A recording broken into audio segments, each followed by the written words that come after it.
Bem-vindos a mais uma edição do JR 15 Minutos, o podcast da Record que aprofunda as notícias que mais mexem com a nossa vida. O governo brasileiro acompanha com atenção especial a disputa, que pode se transformar em um conflito militar, tanto que deslocou um contingente de 70 homens e 20 veículos blindados do Exército para reforçar a segurança na fronteira com a Venezuela e a Guiana em Roraima.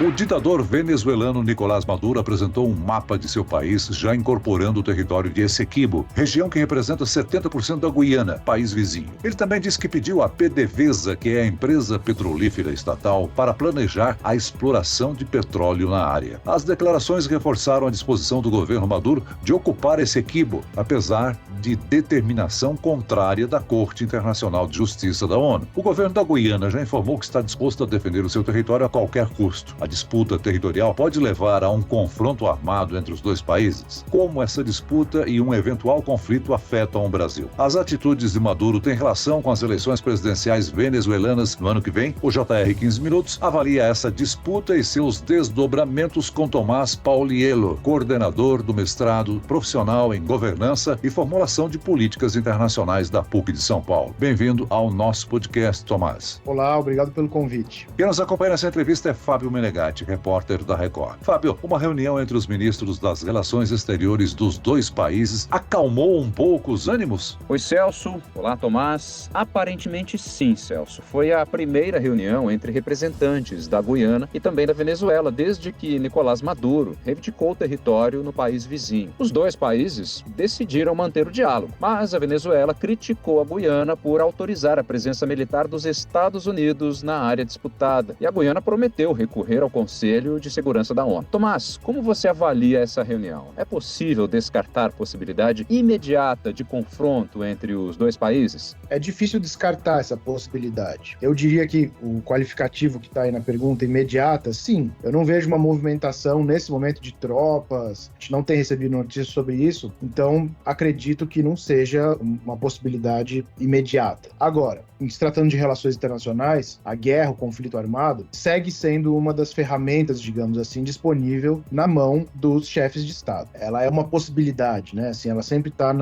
colocaria nessa chave da possibilidade. E acho que essa reunião é um elemento positivo na questão, aí, na discussão. Eu diria que o diálogo segue sendo a melhor saída. Essa disputa pelo território de Essequibo é antiga, né? Já houve posicionamentos diferentes de órgãos internacionais sobre quem tem razão em reivindicar o território. Qual é o contexto histórico dessa disputa? Olha, é uma disputa que parte na verdade, de histórico desde o período colonial, né, de disputas territoriais entre as potências europeias que dominavam esses territórios, como eu falei, no período colonial. Então, durante determinado momento, Países Baixos, aquela região onde hoje é a Guiana, Império Espanhol. Depois, a região da Guiana passou para controle britânico e foi nesse momento que foram desenhadas as fronteiras que acabaram derivando, né, na fronteira atual. A região de Essequibo, de fato, já foi parte do Império Espanhol na América do Sul. Depois, como eu falei, passa para as mãos do Império Britânico. Quando foi definida essa fronteira, a última decisão arbitral, definida ali no final do século XIX, 1899, na verdade a questão foi colocada entre Venezuela, que já era um estado independente, a Guiana naquele momento ainda era uma colônia britânica, né? Então, na verdade, a arbitragem foi feita entre Venezuela e Reino Unido. E o que a Venezuela alega é que foi uma arbitragem muito desigual e injusta. De fato, ao que tudo indica, na verdade foi fruto de um acordo entre Estados Unidos e Reino Unido, né? Do qual nem participou a Venezuela diretamente. A Venezuela era o mais objeto, né, dessa arbitragem do que, de fato, uma parte ali que enviou representantes e tal. E desde então, a Venezuela considera essa arbitragem, ou desconsidera a arbitragem, não reconhece, ou considera essa arbitragem como injusta. Mas isso foi e voltou, quer dizer, determinados governos da Venezuela já utilizaram isso de maneira mais evidente, outros apenas concordavam com a arbitragem, com a definição daquelas fronteiras naquele momento. Guiana e Venezuela fazem fronteira com o Brasil, e um eventual eventual ataque por terra da Guiana pelos venezuelanos teria que passar pelo território brasileiro. Por isso, como já ouvimos, o governo brasileiro está reforçando a defesa na região, em Roraima. A medida adotada pelo Brasil pode impedir ou dificultar um eventual ataque dos venezuelanos? Como eu disse, ainda não colocaria essa probabilidade, né, de que isso ocorra. Então a gente está aqui falando do ponto de vista, digamos, da projeção, da avaliação de cenários futuros, né? Eu acho que o Brasil é crucial nessa questão.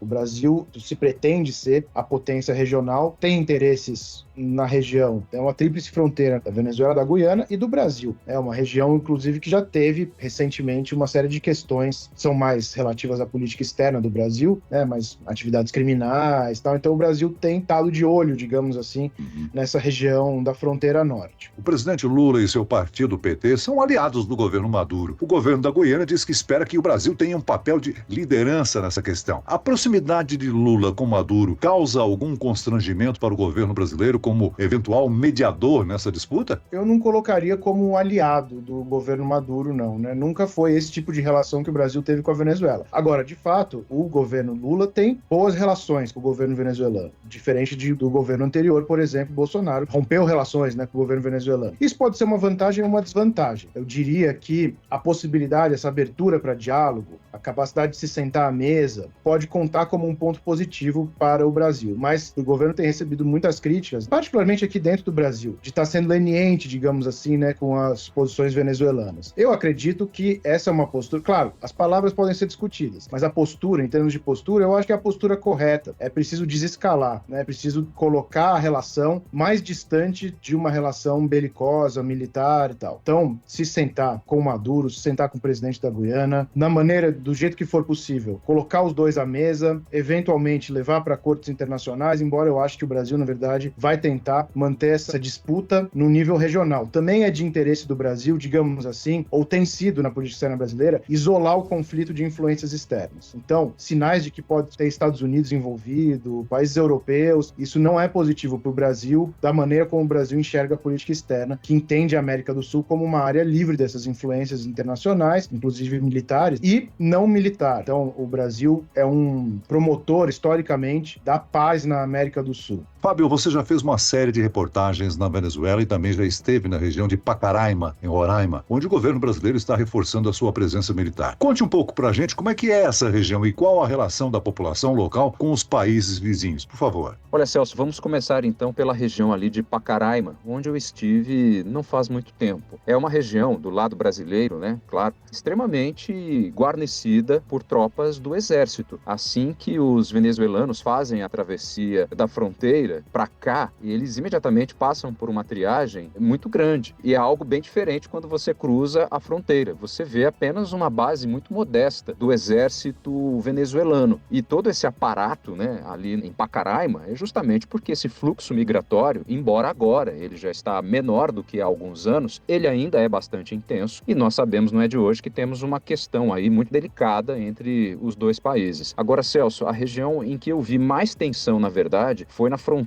da Venezuela com a Colômbia. Foi onde eu fiz uma imersão ainda maior e, inclusive, tive a infelicidade, digamos assim, de ficar entre um tiroteio entre tropas da Colômbia e também milícias ali armadas da Venezuela. Algo extremamente complicado. É uma região em que é muito arriscada. Quando você fica por ali, a primeira orientação que você tem, estou dizendo ainda do lado colombiano, tá? É justamente para você não cometer nenhum excesso, não ultrapassar para o outro lado, porque isso pode te trazer problemas, inclusive o risco de sequestro. Para você ter uma ideia como é que as coisas funcionam nessa região de fronteira, Brasil, Colômbia, Venezuela, não é nada fácil não. Tomás, se as negociações entre os dois países não evoluírem e Maduro adotar medidas mais agressivas, os Estados Unidos podem reagir e retomar sanções contra a Venezuela? Eu acho possível, sim. Eu estava falando da questão militar, mas existem outras ações rígidas, né, fortes do ponto de vista da política internacional, que podem ser levadas a cabo pela Venezuela. E as sanções pelo lado dos Estados Unidos, como a gente sabe, né, tem relativamente pouco impacto para a economia americana e tem impacto grande, gigantesco em alguns casos, para as economias economias afetadas, né, por essas sanções. Então, é uma ferramenta que a gente pode ver ser usada assim. Agora, até o momento, os Estados Unidos se movimentaram, claro, os Estados Unidos são, digamos assim, um fator em qualquer equação, em qualquer parte do mundo, em termos de política internacional, quanto mais no hemisfério ocidental, né, aqui nas Américas. Mas os Estados Unidos, até agora, não têm também se movimentado de maneira muito notável na questão Venezuela-Guiana. Por enquanto, ainda, eu acho que as cartas estão mais na mão do Brasil. Surpreendente isso, né? Mas os Estados Unidos até agora têm compreendido que essa é uma questão de região, de área de influência brasileira até o momento. Tomás, pensando na eventualidade de um confronto armado, a disparidade da força militar entre os países faz a gente pensar que a Venezuela não teria dificuldade em ocupar o território de Essequibo, mas provavelmente a Guiana teria apoio militar de outros países, como os Estados Unidos. Qual a perspectiva de um confronto desses? Eu acho essa uma questão interessante, assim, né? Eu até penso em conflito entre Venezuela e Guiana, não sei quanto teria de fato de enfrentamento militar, porque a Venezuela é muito mais poderosa do que a Guiana em termos militares. Assim, as forças armadas venezuelanas, em termos de pessoal, são 20, 30 vezes maiores do que as da Guiana. Em termos de equipamento, nem se compare também. A Venezuela vem ao longo do tempo, desde o final dos anos 90, se armando, né, comprando equipamento militar, então tem aviões, blindados, assim por diante. A outra questão é que a região que está em disputa é uma região de floresta, de matas, é a região amazônica, e é uma região pouquíssimo densamente povoada. Não tem muita gente ali naquela região, sabe? Então, uma ocupação militar, até cabe a questão, ela ocuparia o quê, exatamente, sabe? Ocuparia vilarejos, pequenas cidades, seria uma operação na costa. É difícil dizer como se caracterizaria uma ocupação militar, como falei, de uma região que não tem grandes centros urbanos. A gente não teria, por exemplo, um fluxo de imigrantes para o Brasil, né? Agora, quais seriam os efeitos para o nosso país de uma guerra tão próxima do território? Os efeitos para o Brasil, do ponto de vista material, como você falou, são difíceis de caracterizar. Eu acho que não se daria, por exemplo, um grande fluxo de imigrantes refugiados, excetuando o que já vem ocorrendo do ponto de vista dos venezuelanos, né? Claro que se a situação piora na Venezuela, e um conflito armado, né, uma grande movimentação desse tipo, pode criar problemas na Venezuela, questões humanitárias e tal, e isso eventualmente poderia reforçar novamente um fluxo de venezuelanos para o Brasil, muito mais do que de guianenses para o Brasil, que, como disse, não é uma população muito grande, ainda mais nessa região, é uma população relativamente pequena. Do ponto de vista da política internacional, seria terrível para o Brasil e terrível para a América do Sul. Eu digo que um dos atributos positivos dessa nossa região aqui, e que é muito divulgado pela política externa desses países, incluindo o Brasil, é o fato da nossa região ser uma região sem conflitos militares, sem confrontos geopolíticos e assim por diante. Então, eu acho que